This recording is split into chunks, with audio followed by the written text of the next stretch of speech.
وہ لوگ جو ایمان لائے اور اپنے ایمان کو ظلم کے ساتھ ملایا نہیں، یہ لوگ ہیں کہ ان کے لیے امن ہے اور یہ لوگ ہدایت یافتہ ہیں۔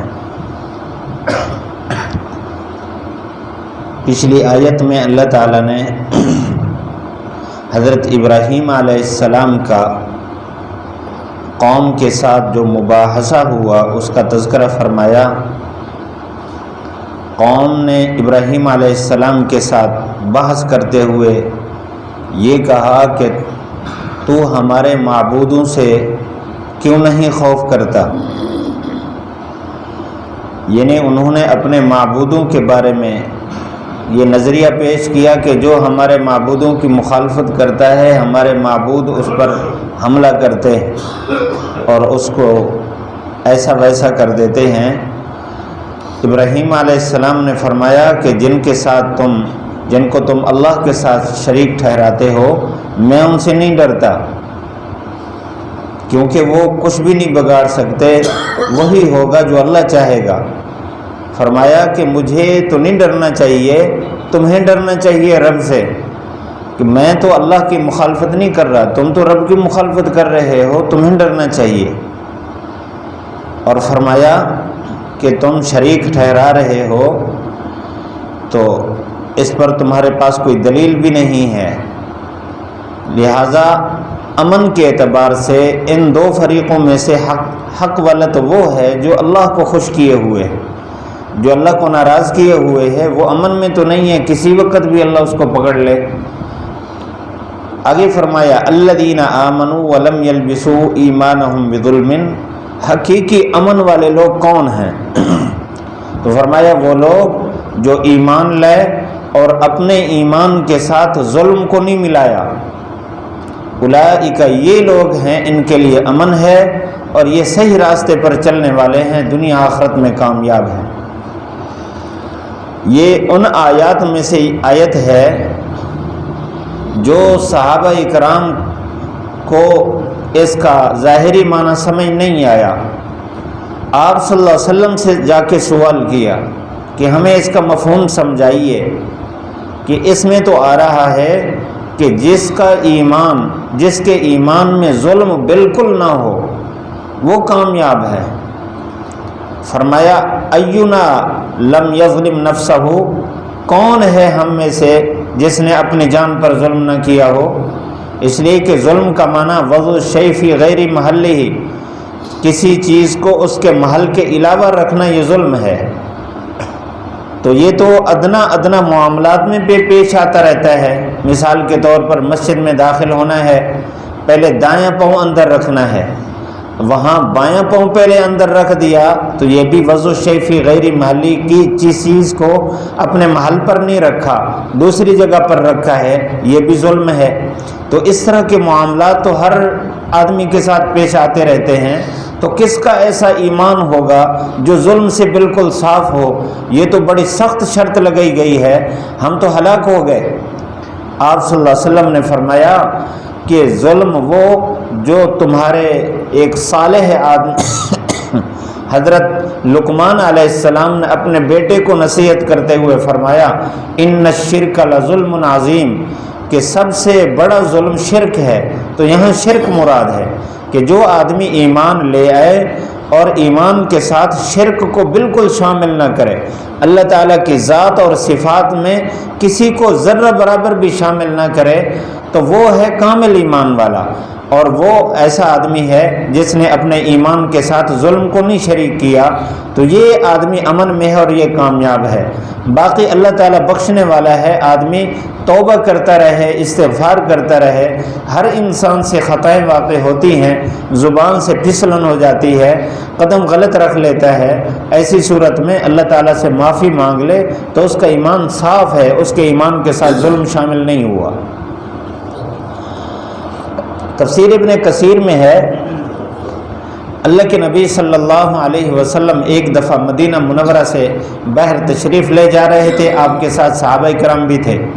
سامنے دیکھا ایک آدمی تیز رو سواری پر سوار ہو کر آ رہا ہے، آپ صلی اللہ علیہ وسلم نے پہلے فرمایا کہ یہ تمہاری طرف آ رہا ہے۔ تھوڑی دیر کے بعد وہ پہنچ گیا۔ آپ صلی اللہ علیہ وسلم نے پوچھا کہاں سے آ رہے ہو؟ اس نے بتایا کہ میں اپنے اہل و عیال سے، اپنے بچوں سے آ رہا ہوں۔ تو آپ نے فرمایا کیسے آنا ہوا؟ اس نے کہا کہ تم میں رسول اللہ صلی اللہ علیہ وسلم کون ہے؟ تو آپ نے فرمایا انت اصبتا، تو پہنچ گیا ہے، یعنی یہ اشارہ فرمایا کہ تو مقصد تک پہنچ گیا، آپ میرے سے سوال کریں، آپ جو ارادہ لے کر آئے۔ اس نے کہا کہ مل ایمان یا رسول اللہ، اے اللہ کے رسول ایمان کیا ہے؟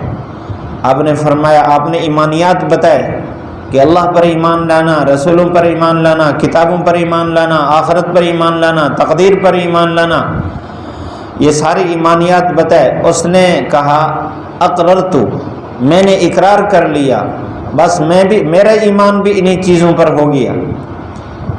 تو آپ صلی اللہ علیہ وسلم نے پھر اس کو بشارت دی کہ آپ صحیح راستے پر آئے۔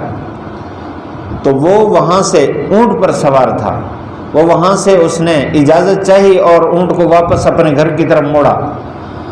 وہ جنگل تھا، تو آگے جا کر چوہے، جنگلی چوہے کی ایک بل تھی، تو وہ جو اونٹ تھا اس کا ایک پاؤں بل میں چلا گیا۔ جیسے بل میں چلا گیا تو اونٹ گرا، تو وہ آدمی بھی گرا، علی الحامہ، سر کے بل گرا، اور سر پر اس کو چوٹ لگی۔ اللہ کے نبی صلی اللہ علیہ وسلم نے فرمایا حضرت عمار بن یاسر رضی اللہ تعالیٰ عنہ کو، حضرت حذیفہ بن یمان رضی اللہ تعالیٰ عنہ، ان دو صحابہ سے فرمایا اپنے ساتھی کو دیکھو۔ یہ بھاگے، آگے جا کر اس کے پاس پہنچے تو کہنے لگے اللہ کے رسول یہ دنیا سے بھی رخصت ہو چکا ہے۔ آپ صلی اللہ علیہ وسلم ذرا دور چلے گئے، اور آپ پھر صحابہ نے پوچھا اللہ کے رسول آپ وہاں سے ہٹ کر دور کیوں چلے گئے؟ اور آپ کا چہرہ بالکل مسکرا رہا تھا، حشاش بشاش۔ آپ نے فرمایا کہ میں دو فرشتوں کو دیکھ رہا ہوں، جنت کا پھل لیے ہوئے بھاگے بھاگے اس کے پاس آ کر اس کے منہ میں پھل دے رہے تھے، اور مجھے لگتا ہے کہ بیچارہ یہ کافی دنوں سے یہ سفر کر رہا ہے اور راستے میں اس نے کھایا پیا کچھ نہیں، بھوک کی حالت میں یہ دنیا سے جانے لگ رہا تھا، تو اللہ تعالیٰ نے جنت کا پھل جاتے جاتے کھلا دیا۔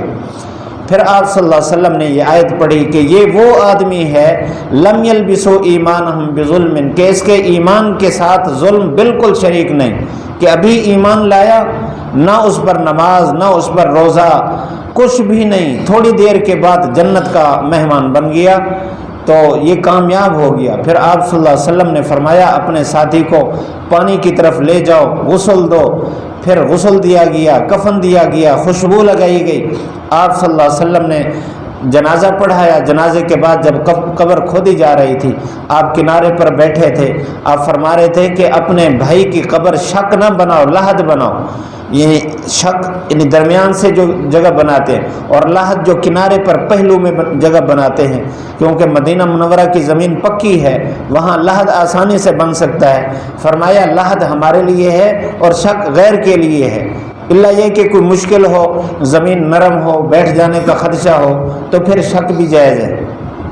تو لحد بنائی گئی، آپ نے خود ان کو دفنایا اور قبر مکمل فرمائی، تو اس کے لیے یہ خوشخبری سنائی کہ اس کا ایمان ایسا کہ شرک اس کے ساتھ شریک نہیں۔